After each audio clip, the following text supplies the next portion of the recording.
Well, first of all, it's an honor and a pleasure to be here in Bahrain. And I think that the importance of the trade union movement here in Bahrain cannot be underestimated. Not only for the workers in the country here, but also for the region. We are here in a region, the Gulf region, and that's nothing new, where it's a challenging region for trade unions and for workers' rights. So having a country where you have a free trade union that can organize workers and that can build trade unions in workplaces is an important example for other countries in this region. So I'm happy to be here, and as ITUC, International Trade Union Confederation, representing 200 million workers, we will continue to support the Bahraini trade union movement in their work today and in the future because of the workers' rights here in Bahrain, but also because of the regional dimension and the regional importance they have. Well, the conference is really good. It's a place where the Bahraini workers and workers' representatives are meeting. And I can also meet here a lot of international delegates and guests from the region, but also from outside the region. So also having them here shows that the international guests value the work you do here in the general trade union of Bahrain. Well, first of all, the trade union movement, we work on fundamental rights. And the International Labour Organization is for us an important organization that sets the standards for workers worldwide.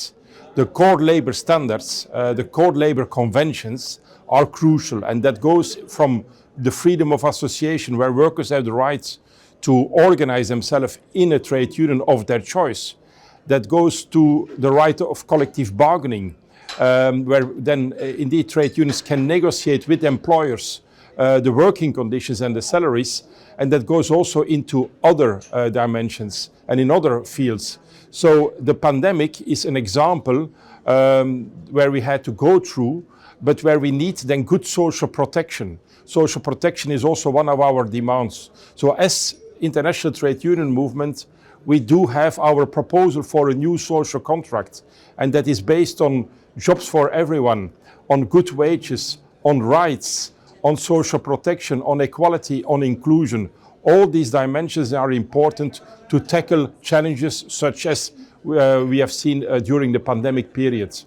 Well, indeed, it is not anymore standard for all workers that they have a normal, full-time, well-paid, open-ended contract. What we see today is an increase of temporary work, of flexible work, or of informal work. So we see an increase of people that have actually no social protection and work in the informal sector, whether it's hospitality or also in services and so on. So as trade union movement, we need to connect with all workers, not only those that have a stable job in a good company where you have social dialogue, where you have collective bargaining, but we have to find our ways into those workers, to these workers, where they don't have this kind of benefits, where there is no trade union, where there is no social protection. So the challenge for the trade union today and in the future will be to find ways how we can organize these workers in flexible jobs, in informal economy, without social protection, because these workers need us most. And that's where we need to reach out to, and we need to find those ways. And to be honest, I think we do, because we do have more and more examples of unions in countries where they have been able to organize workers in precarious employment in informal sectors. And we need to continue to do that. The people that bring your food at home, the Deliveroo's, the Uber Eats and so on, these are also workers, and we need to organize them. And that's the role of the trade unions. I think that the world of work has always been changing. We have been faced over the last 150 years with technological change all the time. So now we are going into artificial intelligence and into further digitalization of our jobs.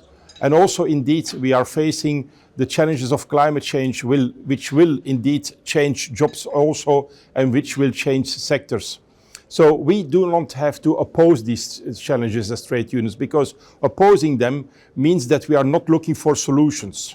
So we need to find ways how we can create jobs and employment for workers in these changes, digitalization, climate change, and so on. And that means that people need to be qualified, need to be requalified, need to be upskilled. That means if your job is disappearing here, you need to find a job there. And for that, you need to have new skills and new competences. And so we as trade unions need to be active on this skills agenda, on this competence agenda. We also have to make sure that workers get a new job. If their job is disappearing here, or their sector is disappearing here, or their company is disappearing here, we need to make sure that they find a new job in another sector with new competences. But also we need to make sure that these new jobs are well paid. So I think as trade union, we have been facing with automation and with change, technological change over the last 100 years. So there is as such nothing new. But the challenges today are maybe higher because the impact on work is higher than ever before. But that means that we don't have the capacity and the competences to deal with those challenges. So we need to take the challenge up. We need to prepare the workers for the jobs of tomorrow. And we need to make sure that no one is left behind in this change. Because that's the key point. No one should be left behind. We need to find a solution for every single worker in the new jobs of tomorrow.